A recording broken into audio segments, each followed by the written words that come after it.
মে মাসের 5 তারিখে রাত্রে অর্থাৎ 6 তারিখে কোনো গোলাগুলি বা সেরকম কোনো ঘটনাই ঘটেনি। কারণ সেই সময় যখন তাদেরকে যে বলা হয়েছে এবং হ্যাঁ পুলিশ যখন পাশে দাঁড়িয়েছে, বাচ্চা ছেলে মাদ্রাসা থেকে নিয়ে আসা হয়েছে, তাদেরকে নিয়ে বাসে তুলে দেওয়া হয়েছে, লঞ্চে তুলে দেওয়া হয়েছে। যারা লুকিয়ে ছিল তাদেরকে বের করে নিয়ে এসে তাদেরকে প্রত্যেকটা তাদের গন্তব্যস্থানে পৌঁছে দেয়। গায়ের লাল রং লাগিয়ে পড়ে আছে, যখন পুলিশ যে ডাক দিয়েছে উঠে দৌড় মারছে, দেখা গেল লাশ দৌড় মারলো।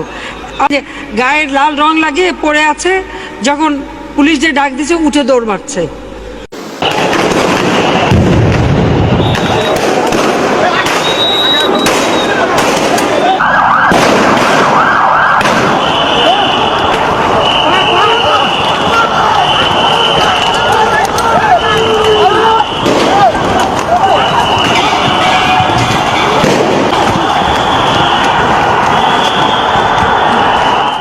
শাপলা চত্বরে যারা শাহাদাত বরণ করেছে ওই রক্তের কথা ভুলে যাবে না।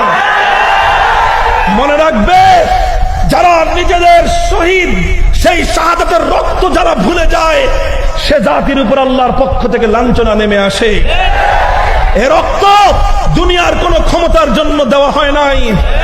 এ শাহাদাতের নজরানা দুনিয়ার কাউকে ক্ষমতায় বসাবার জন্য দেওয়া হয় নাই। আমার বোনগুলো যারা বিধবা হয়েছে তারা দুনিয়ার কাউকে ক্ষমতা থেকে নামাবার জন্য বিধবা হয় নাই। আমাদের সন্তানগুলো আজ বাংলার প্রত্যন্ত অঞ্চলে এখনো পর্যন্ত ইতিম হয়ে তারা ইতিমের জীবন যাপন করছে। তাদের বাবার স্নেহ থেকে তারা চিরতরে বঞ্চিত হয়ে গিয়েছে। এটা কোনো রাজনৈতিক কারণে ছিল না, এটা ছিল সোনার মদিনার নবীর ইজ্জতের হেফাজতের জন্য।